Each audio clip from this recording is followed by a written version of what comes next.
Hello everybody, welcome to the webinar for Opening Up the Environment 2025. I can see we've got a lot of people coming in at the moment, so I'm just going to leave it another minute to make sure we've got everybody in. So whilst we're waiting, I will introduce myself. I'm Hannah Lacey. I'm a Senior Programme Manager for Community Diversity at the Natural Environment Research Council as part of UK Research and Innovation. And I'm going to start because there's a lot to get through and I want to give everyone plenty of time to ask questions as a part of this call. So just a reminder, you should have had a notification from Teams, but this meeting is being recorded and will be made available afterwards. If you have any questions, please use the Q&A function, and there is a very handy upvoting tool. So if you see a question which someone else has asked and you really like it, upvote, and the plan is for us to get through as many as we can today. So in today's session, I'm just going to give you an overview about what to expect. We'll have a brief welcome and introduction from Dr. Tracy Shimold, who is our Interim Director of Research and Skills at NERC. I'll then talk you through the Opening Up the Environment 2025 call details, and then we'll wrap up with a question and answer session.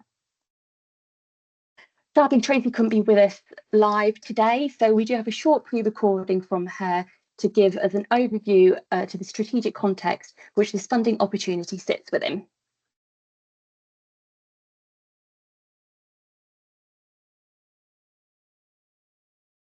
And hopefully that should play.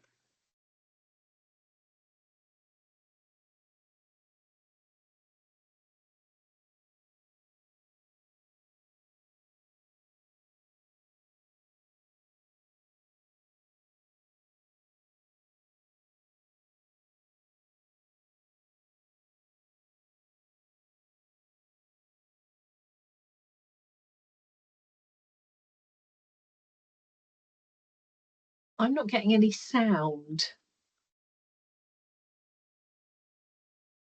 I'm going, sorry, I heard no sound, which is that correct? Could someone let me know? Is there no sound coming through? Yeah, well, I'm not getting any sound. No. Okay, I apologise. Let me, I promise I did try with this. So let's try that again. Good afternoon. It's a pleasure to welcome you to this webinar introducing the Opening Up the Environment call. I'm Tracy Shimold and I'm NERC Director for Research and Skills, which includes discovering strategic research funding and talent and skills. I also chair the NERC Future Leaders Council, which advises NERC on diversity and inclusion. The Opening Up the Environment is a live funding call to deliver NERC's commitment to work in partnership to improve the visibility of diverse role models within environmental sciences. And I think within this, the word partnership is really key here. NERC published its Diversity and Inclusion Living Action Plan in 2022, and the plan is due to be refreshed at the end of this year. You can access the plan on the website. You will see the plan has 4 priority areas. These are openness and accountability. We've committed to publishing plans disclosing diversity statistics and annual reporting of progress. The second priority is ensuring equity and improving diversity through funding and grants. We've committed to publish grant and fellowship diversity data, address underrepresentation in the diversity of reviewers, and to pilot innovative approaches to diversity and inclusion. The third priority is active leadership and community engagement. Again, engagement is really important for us. We've committed to identify to support grant applicants to increase the diversity, to establish a UK environmental sciences baseline for diversity and inclusion, to deliver a community engagement programme, and work in partnership to improve the visibility of diverse role models, a key aim of Opening Up the Environment call. The final priority is improving our own diversity at NERC. We've committed to initiate diversity training and guidance, establish a NERC workforce baseline review, mandate equality impact assessments, enhance recruitment processes and work experience opportunities. So how have we got on since the launch of the action plan in 2022? I just want to give you a few highlights of what we've achieved during those 3 years. 2 to 3 years. NERC has published the plan and now makes an annual diversity disclosure for grants, workforce and senior boards via UKRI. Annual reporting has been completed against the Living Action Plan for 2022 and 23, and an annual report for 24 will be published in the coming months. NERC has improved diversity and inclusion for its own workforce and continues to do so through diversity training, looking at recruitment processes and work experience opportunities. It has and is building partnerships with the broader environmental science community so we can work together to improve the diversity and inclusion and also increase the diversity of people in environmental sciences. As mentioned, we've established the NERC Future Leaders Council, which advises NERC in areas including diversity and inclusion, and this has been running and meeting for 2 years now. NERC has developed a robust approach to grant, fellowship and student diversity data, and a review of the peer review college has been conducted and changes are being implemented. Funding has also supported the NERC centres and changing the grants to make change and pilot novel approaches to improve diversity and inclusion. Initiatives have included physical changes to the centre estates to make them more inclusive. We've had summer schools, internships and community partnerships. And NERC has also collaborated with the Arts and Humanities Research Council to explore environmental sciences, colonial past and support learning and change to assist the community to address associated issues and challenges. So what is next? It's vital that we work together to increase diversity and inclusion in environmental sciences.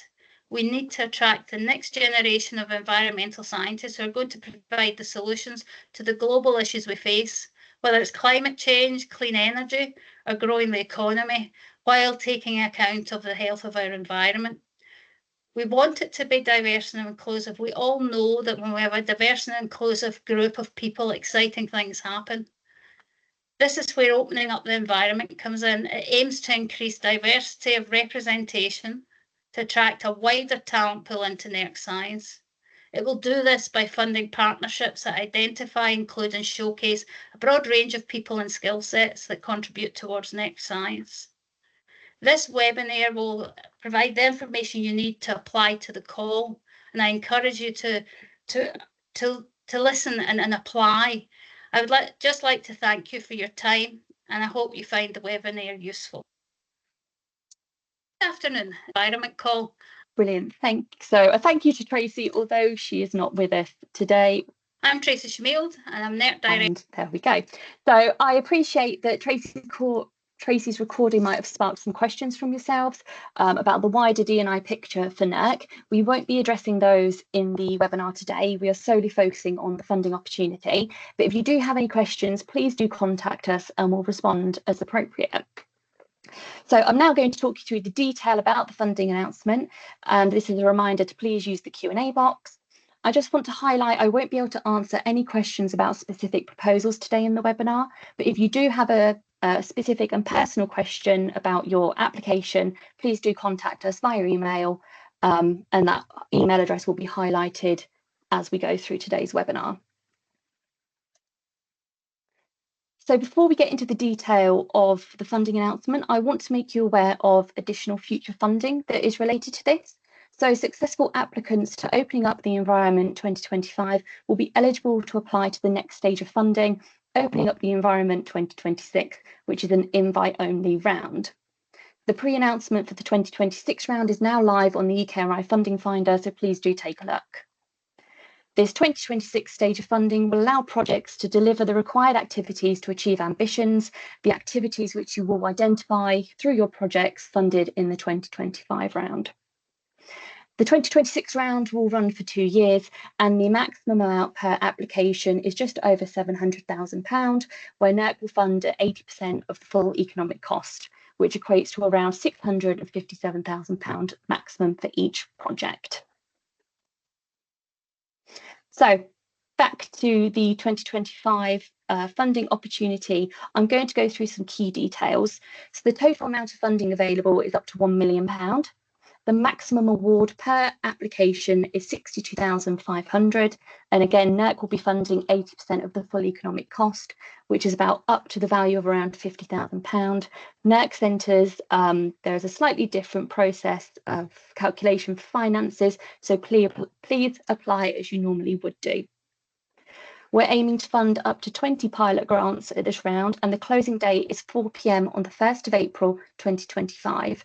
One thing I'd like to say is please leave yourself plenty of time to submit your applications. As we're going through the UKRI funding service for this, late applications will not be accepted. It's not something that we're able to change or adjust. So please leave yourself plenty of time. We'll then be hosting the assessment panel on the 10th and 11th of June. Now, we're trying to make sure that we give successful applicants as much time as to deliver the work as possible.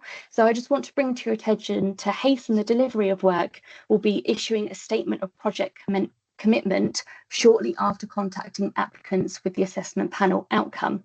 So this statement will be received before the formal offer letter. So if you intend to apply for this call, please make sure you inform your institutions and your teams which deal with processing awards about this approach. And that if successful to the funding opportunity, teams will be expected to recognise the statement of project commitment and start commencement of project delivery as appropriate. There is more information about this in the UKRI full economic cost grant standard terms and conditions of grant. There's more information in there. Projects must start by the 1st of July 2025 and end by the 31st of March 2026. And I always like to bring to your attention that cost extensions are not eligible for this funding opportunity. I'm not going to present in detail about the eligibility in this presentation. I urge you to carefully check the funding finder announcement and the links that are there, but I will quickly summarise key things to consider about eligibility as the project lead. So you must be employed at an eligible research organisation.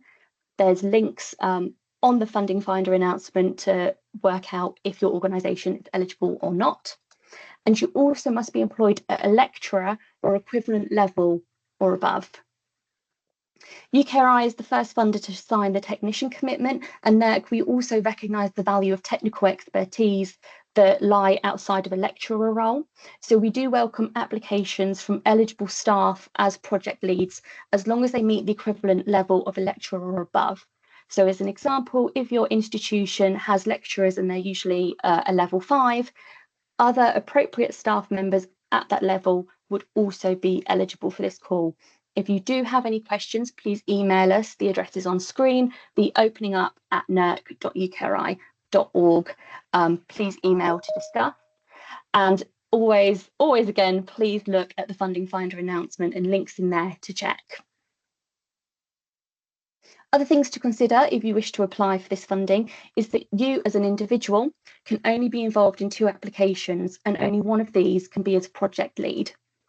We aren't implementing any demand management for this funding opportunity, but institutions who wish to submit multiple applications must consider the resource implications if more than one application is successful. Another thing I'd like to draw your attention to is the use of language around partners and contributors and named organisations on grant applications. So for this funding opportunity, organisations that are listed as project partners only on the application form must fund their own involvement in projects. NERC will only fund minor incidental expenses such as some travel costs. So if you are wishing to partner with another organisation on an application, you may wish to consider using dual roles. So this is where you can be a project partner and be paid some cost to deliver subcontracted work. So where this funding opportunity is focused on equitable partnerships, I encourage you all to have brave conversations and advocate to, where appropriate, use the dual role option in your applications. There is more detail on the funding finder announcement, and I appreciate this is a new thing which people are still learning. So if you have any questions, please do email us. Another important thing to note is that UKRI can offer disability and accessibility support for applicants and grant holders during the application and assessment process if required. If you need support in the application process, please email the Opening Up mailbox and someone will be in touch. And if you need reasonable adjustments or support for using the funding service, so that technical side, actually filling in the forms and submitting, please contact the support@fundingservice.ukri.org mailbox. So an overview as to what we're looking for. Our aim is to fund up to 20 pilot grants that develop partnerships and identify the potential to increase the diversity of representation in the NERC community. Your project will set out equitable, inclusive plans to identify and include a broader diversity of people in the environmental solutions workforce of the future, contributing towards increasing diversity and inclusion in the NERC community. Your project will undertake emerging work to test, scope, and pilot approaches that showcase a broader range of people and skill sets to inspire those who have the potential to be part of the future talent pipeline and contribute towards delivering environmental science solutions. So NERC recognises that when you're addressing challenges to EDI and creating a more inclusive and diverse workforce, you may be working in areas and supporting people who would be protected by the Equality Act 2010. This is covering a range of 9 characteristics, which you'll see as the first bullet point list on the slide. There are also other areas that can negatively impact an individual's ability to enter a career in environmental science solutions that go beyond these protected characteristics. This is something that projects could also consider, so within scope. So if you wish to look at something, barriers such as caring responsibilities, social mobility, or geographic location, that is eligible for this funding. It's important to note that if your project is successfully funded by NERC, it is the project lead's host organisation that will take on the legal responsibility and any legal risk associated with your work on the project. So an example I'm going to give is around positive action. If your project wants to do this, it is the organisation's responsibility to ensure that you've met the legal considerations and evidence required to undertake this work. So I really do advise start working with your legal teams now. If you think you might want to do something in this area, they are also a really good team to have on board as you are designing and developing your proposal. So I'm just going to talk us through the objectives of the funding announcement very briefly.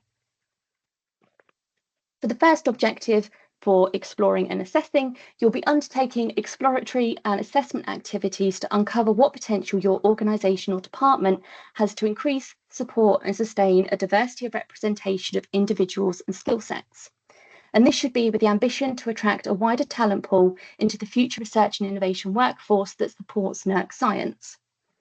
As a part of this, funded projects will be provided with a self-assessment tool from NERC to help reflect upon areas for potential change. For this objective, other activities which you might want to undertake could include evaluation of existing activities, surveys and focus groups, and you might also want to do a theory of change model. When considering evaluation activity in this area, you may wish to consider using ethical techniques, especially when working with EDI data. There's some relevant information and links in the funding finder announcement around this, so please do review these carefully. Objective 2 is around partnerships. Now, before I go into the detail of what we're looking for, I want to quickly address what the scope is for a partnership for this funding opportunity. We've kept the remit of what a partnership is very, very wide and what's suitable for this call. And it's for the funding applicant to make the case in their proposal why that partnership they wish to deliver is the right one in addressing certain challenges within their communities, context, landscape, and on how that will help with diversifying the future talent pool. I'm going to give some examples of what suitable partnerships could be, but this is not a definitive list. So it could be between departments or teams within a single organisation. So for example, this could be building partnerships between a science research department and administrative professionals such as HR or EDI professionals. A partnership could be between 2 or more different research organisations. So for example, this could be between a university and a NERC research centre. Partnerships could also be between departments at 2 or more different research organisations. So for example, this could be between Human Geography Department at University A and Human Geography Department at University B. Another example is the partnership could be between research organisations and charities, local community groups, feeder colleges or sixth forms, and also local interest groups. So all type of UK focused partnerships are in scope, as long as they contribute towards increasing the diversity of the future NERC science workforce and those who contribute towards delivering environmental science solutions. So your project must have a clear focus on the UK research and innovation community, and also must have a clear focus and link to one or more specific areas of NERC remit. I'm also going to take this opportunity to remind you that there is a partnership finder. There's details in the funding finder announcement, but there's a great space there to either offer up your skill set or find somebody with a skill set on offer. So what is the actual objective we're looking for? So whatever form your partnership may take, it must support the ambitions and action needed to identify, include, and showcase a broader range of people and skill sets that contribute towards NERC science. Your partnerships should also consider how to increase the breadth of audiences who are exposed to, interact with the people and skill sets already mentioned. So for this objective, activities which you might apply to undertake could include hosting collaborative meetings, including the transport to and from, payment to collaborators on the project.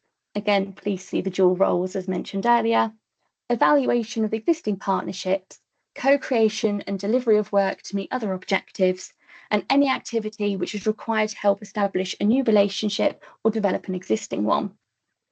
As part of this objective, you will be required to interact and, where appropriate, collaborate with others in the funded cohort. So that would be the other 19 funded projects that you would be working with. So this would include exploring ways to work together to deliver shared ambitions, sharing learnings, exploring how to work collaboratively to develop skills, and scoping out future collaboration or partnership opportunities. Please see Opening Up the Environment 2026. It's important to note that by applying to this funding, you are agreeing to involvement in that wider cohort piece. Objective 3 is evaluating impact. So as part of this funding, you'll be required to evaluate the impact of the work undertaken in the projects. To help support this, NERC will be providing you with a short evaluation template to use. To give some context as to what we would expect this to cover, we would expect to understand to what extent the project aims and objectives have been met, a celebration of achievements, learnings from partnership working. We understand that impact takes some time to evolve and happen, so any initial or emerging areas of impact from the delivered work. And also this is the new type of funding announcement for NERC, so we're keen to learn about the experience of being part of this funding opportunity as a grant holder. I'm now just going to talk briefly through some things we've put in the funding announcement to help you develop your proposals. One of these is a suggestion is around the writing style. So you're encouraged but not required to write your answers to the assessment questions so they do not include identifiable information. We encourage you to do this to help reduce the potential for unconscious bias in the assessment of your application. In this instance, identifiable information will include anything related to the protected characteristics as covered by the Equality Act 2010. And some examples of how you may do this is for writing full names, use initials instead. So instead of writing John Smith or Jane Doe, you could write JS or JD. Pronouns is another area where you could use this. So for example, instead of writing she or he will be responsible for delivery of the project, write they will be responsible for the delivery of the project. We will still accept applications where identifiable information is included. This is simply an option to help remove the potential for unconscious bias. I also just want to take this opportunity to reassure you that the assessment panel will be fully prepared and briefed to assess responsibly and take action to reduce the potential for bias. This is an added thing we are trialling to help contribute towards this mission. We've also included some other information provided to help your proposals, and that is some of the characteristics of previously funded grants. Please note this is reflective of the grants funded from the NERC Community Engagement Team, previously known as the NERC Public Engagement Team, so this is not reflective of the wider NERC or UKRI funded grants. These characteristics will not guarantee you receive funding, but are common trends and characteristics which we see in successful application to our team's funding calls, which you may wish to consider when writing your application. A few of these include applications which are co-written with specialists and academic leads. So for example, a project lead maybe is an environmental scientist, and they have co-written the application with an equality, diversity and inclusion specialist. Another characteristic is appropriate range of project partners listed and involved in the co-designing of the project approach. So this is where you have a project idea, you want to work with organisation and partner A, and what you do is you work with partner A to design what you intend to deliver, rather than applying for money and saying, well, we will then engage with organisation A. So this is about really involving them at the very beginning. And the third example I'm going to give is about having a cleared, specified area of scope. So for example, audiences, locations, etc., but with having clear rationale. So for example, rather than saying we're going to engage with teenagers from London, you would be more specific and say we're going to engage with 14 to 18-year-olds from this particular suburb in London because of X, Y, Z. So how to apply? So we are using the UKRI's funding service for this. Please see the funding opportunity page for full details on how to apply to this grant call. There's also some very useful YouTube videos which you can access. You can see a few examples of them on the screen, and they talk you through step by step how to apply. Please, if you do want to apply to this funding, start accessing now. There's options to save.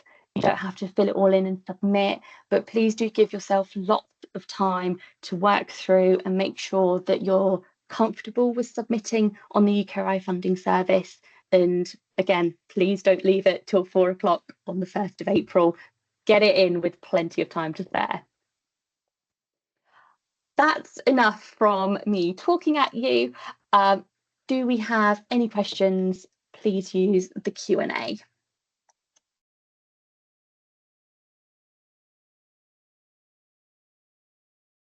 Thanks, Hannah.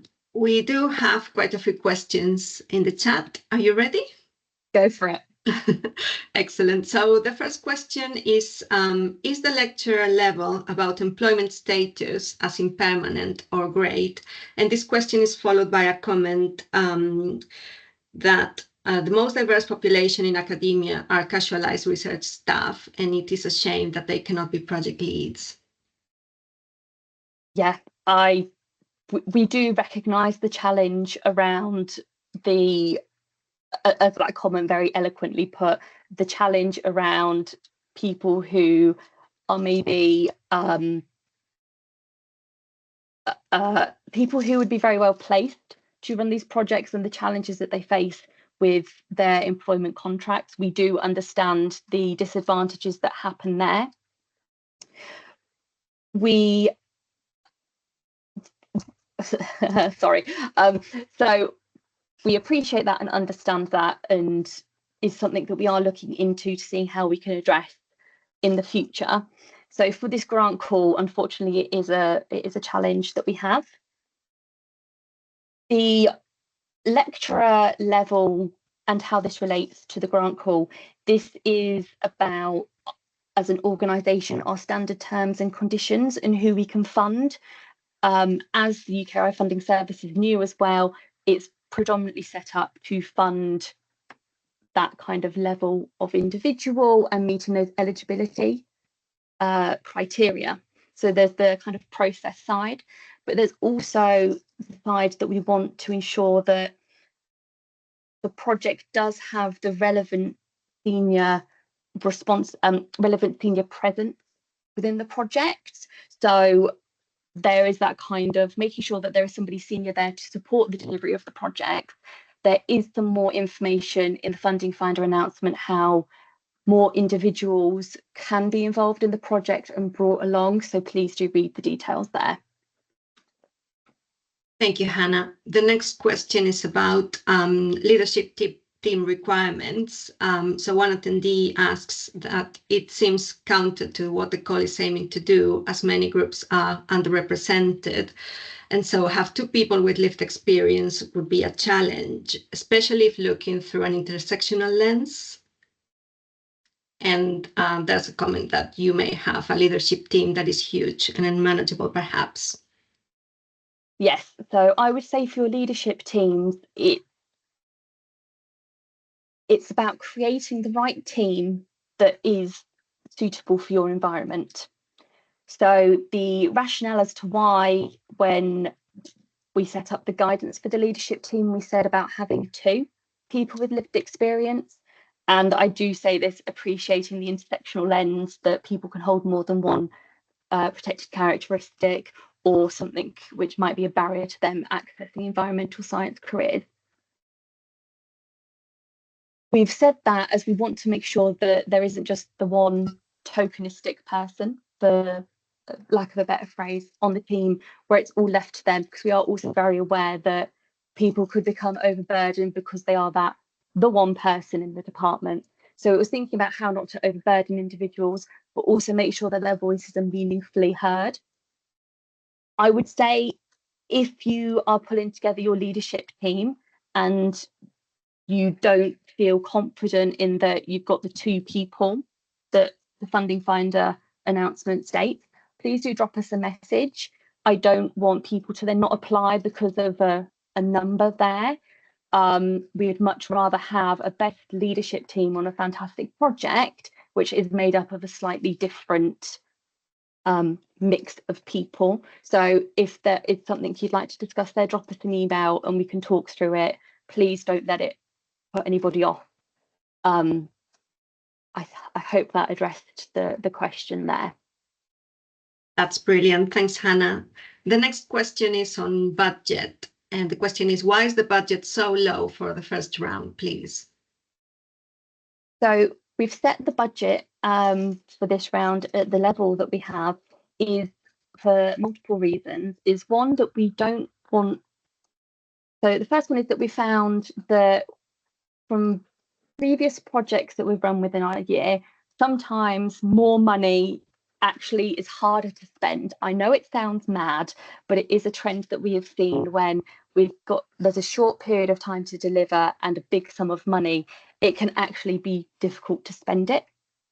So we also didn't want to put people under pressure and take an approach there which is actually setting people up for failure because there's so much money and actually the timescale is not deliverable. So that was one of the point. So another reason why we've taken this approach is that we want to, the funding is delivered to give people a little start and a boost. So we're looking at how can we springboard and start those conversations. So I would really urge everyone who's thinking of applying to consider the scope and area of your work. And I know people want to take on the whole world and deliver all these amazing things, but at this stage, it's okay. You don't need to do that, but you can deliver something that is appropriate at the scale of the funding available. So we're not expecting loads to be delivered. It is really about those small trial testing pilots that would then set applicants up for success and to be well informed if they then wanted to apply to the second round of funding. Thank you, Hannah. The next question is on eligibility. So for this NERC funding opportunity, project colleagues may also be based at UK businesses, third sector or government organizations. Could you please give some more details on this? I will try. So this is a new thing that we've tried at NERC. I believe there's been 1 or 2 other funding opportunities who have used this. So I would say, first of all, if you do have a specific question about this, please do drop me an email so that I can make sure I've got all the detail to be able to give to you. This is around us recognising that the environmental science solutions workforce goes beyond academia, and that it's also looking at spin-off businesses or charities that make up the bigger picture. It's not just NERC research that happens in a lab somewhere, for example. There are all these other parts of the research and innovation system which exist. So that's the reason why we have that there. If you do have a specific question about it, please do drop us an email and we'll find it out for you. As I said, it is quite a new thing for NERC grants to be allowing that. So we're still learning as we go as an organisation, but it's done there to to understand that it is that wider research and innovation community that's part of this challenge and also solution. Thank you. The next question is on partners, and I'm going to combine two questions in one, if that's okay. So can partners be from international institutions if the focus is improving a UK institution? And by project partner, do you mean other than a co-lead? So I'm going to answer them the other way round. Great. It's slightly easier that way. So by project partner, that means if I'm at University A and I want to work with University B would be the project partner. So that could also be if I'm at NERC Research Centre A and I want to work with charity B, the charity is the project partner. So it's the division of kind of at that organisational level is the best way to think about it. So if you're within one institution and you're working with partners together, if you're within one institution and say you're in Department A and you want to partner with Department B, you're part of the same institution, so you would not need to list them as a project partner on the funding service because they're the same organisation. And Bea, please can you remind me of the second question? Sure. Can partners be from international institutions if the focus is improving a UK institution? So with the focus being on the UK institution and the UK research and innovation community, that bit is eligible. I think this one's slightly more contextual in that we would probably need to double check that what the other organisation is, what kind of role they would be doing on the project. I don't want to give incorrect information here. So whoever is asking that, if you want to drop us an email with a bit more detail, we can make sure that we get the right answer to you. In theory, as long as it's focusing on the UK audiences, the lead institution and project lead is eligible, that should be achievable having an international partner. Again, drop us an email with the details and we can get back to you. Thank you, Hannah. That's great. Next question is, what level of research rigor is required? For example, is there a need for ethics reviews or long-term quantitative data? Well, I think it's not going to be a very helpful answer, but I think it depends what you all want to do. I would say as an EDI professional with best practice, it would make sense to go through ethical review. I think the best thing to do is to adhere to your own institution and organisation's standards, policies and procedures. There's nothing to say that you have to go through that, but in terms of thinking EDI and working equitably, there may be benefit depending on the nature of what you want to do. To address the data question, at this level of the grant, so opening up the environment 2025, we would not be expecting you to gather masses and masses of data. You may not actually integrate, you may not engage with that much data at all. There may just be summary data that you have access to for the purposes of your project. So that would not be expected. That's not to say that that isn't something we might need to consider for whatever projects are funded at the next round, but I think we will cross that bridge if and when we get to it. But in short, no, you're not expected to gather masses of data. If you are gathering any data, I would say please look at your own organisation's policies and procedures in terms of handling, storing, etc., with sensitive data as it potentially relates to EDI. Thank you, Hannah. The next question is on the focus of the call. Would you be able to confirm that the focus is to increase diversity in people who could contribute to the research? to the scientific research that, in this case, applicants are not funded to do. So if I've understood that correctly, the assumption statement made in that is correct. So yes, this is about upskilling. I'm so sorry, Bea, could you read that one to me again? Of course. So yeah, Regina asks, she asked that in this call, we're not funded to do scientific research, for example, environmental impact of textile fibers as such, but focus only on ways to increase diversity in people who could contribute to the above mentioned research, for example.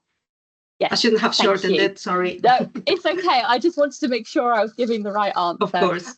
So yes, this funding opportunity is not about going and doing research. So for example, this is not the place for funding to go and look at environmental impacts of XYZ. This project is solely focused on initiatives about supporting the future environmental science, the environmental solutions workforce. So for lack of better phrasing, this is not a research grant. This is a doing different things grant. This is an opportunity to deliver different things in that research and innovation context. Excellent, thank you. Are you ready for the next question? Yeah. Could diversity be in forging new international links with a view to increasing opportunities from underrepresented foreign national groups? I would say the remit of this call is looking at the UK research and innovation workforce. So I would encourage the person, whoever's asked that question, or anyone who has a similar one, to really consider the links with that idea and about how that links to the UK workforce. If you feel that is something, the plan that you want to do there, and it does link to the UK workforce enough for you to want to apply for this funding, I would encourage you to make it really, really clear in your application about what that link is. So in the nicest way possible, imagine that a member of the assessment panel has never read anything to do with EDI, environmental science, the partnership you're looking at. Imagine they know nothing. And so if you want to do something, you need to make it super clear. So in this instance, how it relates back to that UK workforce focus. Great, thank you. The next one is, do projects have to cover all three objectives? Yes, your project will need to deliver to all of the three objectives. Thank you. Can you talk us through how you would see the internal review element and the external partnership element coexisting together within the pilot period, particularly when working with external partner? Where have you seen this done well? That is a very big question. So I'm going to take the first bit. So which was around how might that self-assessment, that first objective look? Now, it's around reflecting about actually what is the context that you and the challenge that you are looking at tackling sitting within. I don't know, NERC doesn't know, but actually you are sat in that particular context.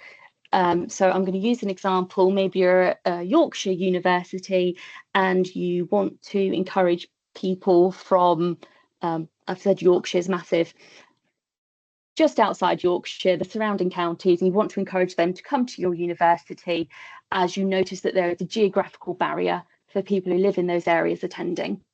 So actually the assessment you would need to undertake and the reflection is very different to a different organisation looking at a different challenge.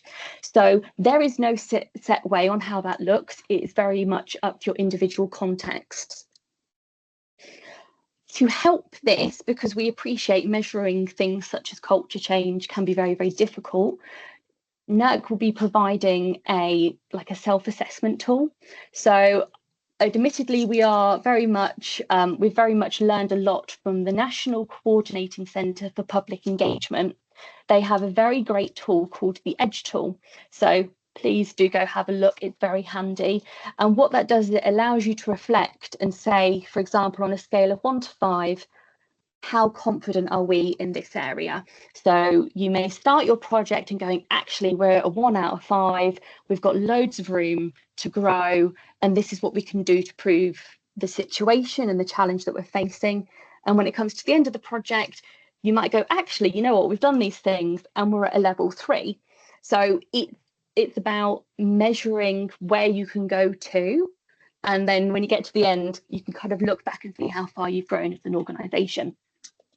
So that was the first about how that objective may look. Bea, could you remind me of the next bit of the question, please? I am having issues with the questions and suddenly they are disappearing. I think they were asking whether you could provide an example, which you already have. Okay. But if, yeah, please do contact us because, yeah, I think there are so many questions that Teams is going a bit crazy. I'm really sorry about that. That's okay. I have a feeling there was something about the partnership working as well. And I think it was about how those interacted.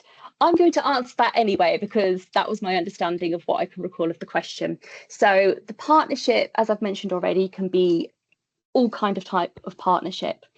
And how you may wish to interact that self-assessment and the partnership is up to yourselves. So you may wish to do it individually.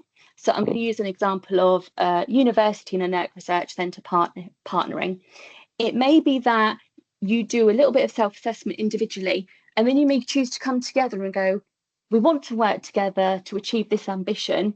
Where are we both at? You can see how, like, what are the strengths that each of you bring and where are the areas where you can work on together to develop. And then you can go, actually, you know what, we're going to do this amazing thing. Here's the strengths that this organisation brings. Here's the learning that we can do together. And then go and deliver something amazing.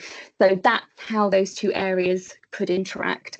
I hope that answered the question of what I could recall. Thank you, Hannah. The next question, can this fund the recruitment of someone to look into and deliver upon the objectives, including partnerships management? So I would say to go and review the detail in the UKRI funding finder announcement. That goes through in a bit more detail about what costs are eligible and are not. I would say that if you are, in short, yes, you can recruit somebody in, you can subcontract somebody in who has that expertise to enable you to undertake that. In terms of thinking about equity and the challenges we have with short-term contracts across the research and innovation sector as a whole, I would, as an EDI person, I would encourage you to consider if a short-term contract is maybe the right thing. Maybe there is an option to have somebody as a freelancer or subcontract to subcontract to them. Just something to consider. There is no wrong thing to do, but that would be my guidance to you with that EDI framing in mind. Thanks, Hannah. The next one is on funding. Can the funding be allocated to research activities on the interface between NERC and Sisters Research Council? So as long as so I'm going to use the example that with that you're looking at funding a person's time to go and do something that looks at that interface. If the activity that person is doing is working towards the objectives of this call, then yes, that would be eligible. If they're just going off to do some research about, oh, well, how, where does, for example, AHRC and NERC overlap in a different lens, then that would not be suitable. So as long as it delivers the aims and objectives of this call, that person's activity and time would be eligible for funding. And another one on focus, please. Is the focus on the pipeline for people working in environmental sciences, for example, students, or in retention of the pipeline, such as postgraduates, early career researchers, mid-career onwards? Both is eligible for this funding.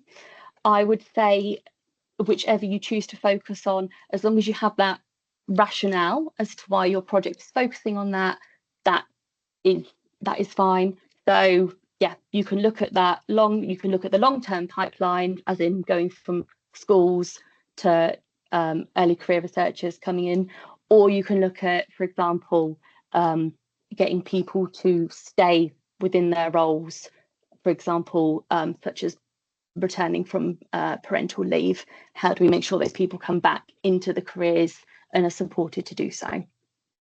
Thank you, Hannah. Another one on eligibility of, for example, NERC Independent Research Fellows being eligible to apply and be project leads. And then there's a comment to this question saying also postdocs and lectures on AC3 that will be employed past the duration of the project. I am not sure if we would need more clarification on this. I think what I don't want to do is give anybody any wrong information. So if you want to drop us an email, we will get back to you. But again, please review the UKRI funding finder. There are details there. And if you meet that eligibility as the project lead, as the detail says on the funding finder, then yes, you would be eligible to apply. Thank you. And another clarification, please. So, for example, if two academics of two universities collaborate to deliver a program, such as a doctoral training program, and apply for a funding to tackle EDI issues with that program, only one of them can be a lead. The other is a project partner and cannot be funded directly by the grant. Is that correct? That is correct. In that example where you've got,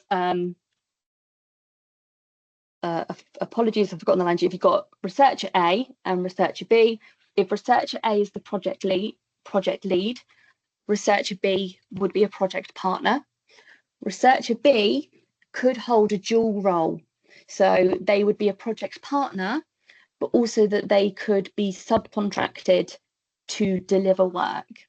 So that is a way in which researcher B could get funding for this project. Again, if you have any questions, the dual roles can be a bit complex. Drop us a message and we're more than happy to answer the question. Thank you, Hannah. There's also one comment on only allowing successful applicants of round 1 to be able to apply to round 2 is in itself not inclusive and limits diversity. So this is the view of one of the attendees. I'm not sure if you have any comments on this. Yeah, I do appreciate the challenge there. The reason why we have taken this approach is around wanting to make sure that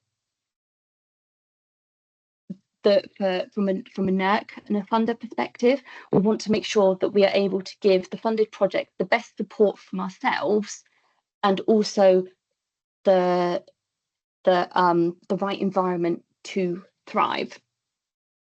And we looked at many options. We've conversed with our governance structures and seek lots of advice. This has been many months in the planning.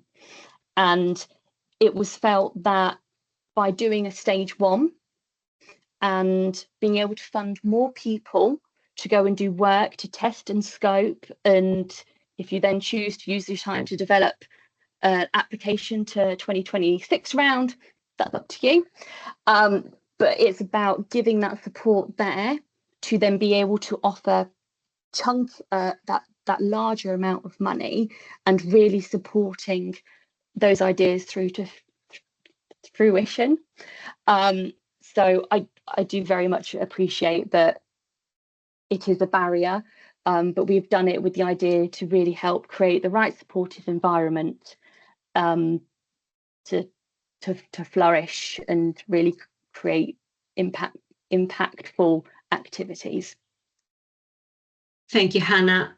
Another attendee asks, has an equality impact assessment been done on this funding opportunity to look for barriers of engagement? Yes, I spent many hours on that equality impact assessment, and we looked at a variety of challenges that may come that may impact somebody when applying. We also have taken a lot of learning from other activities that we have funded. So at the beginning, Tracy mentioned work we've done with AHRC. That was the Hidden Histories programme.